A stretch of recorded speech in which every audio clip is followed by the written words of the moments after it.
ఖచ్చితంగా టెర్రరిస్టులు ఎవడన్నా సరే వాడిని కాల్చిపారేయాలి, అందులో అనుమానం లేదు. టెర్రరిజం అనే ద్వారా చేద్దాం, వాడు కూడా చావటానికి సిద్ధపడి ఇందులోకి వస్తాడు.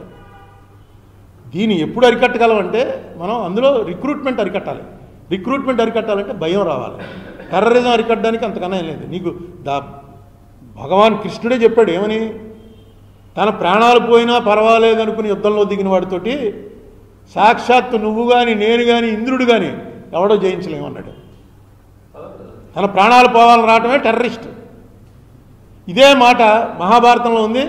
కెనడీ చెప్పాడు. కెనడీ ఏమని చెప్పాడంటే, తనను తను చంపుకోవడానికి సిద్ధపడి ఎవడన్నా నన్ను చంపడానికి కనుక ప్రయత్నిస్తే ఎంత సెక్యూరిటీ ఉన్నా ఎవరో ఆపలేరు.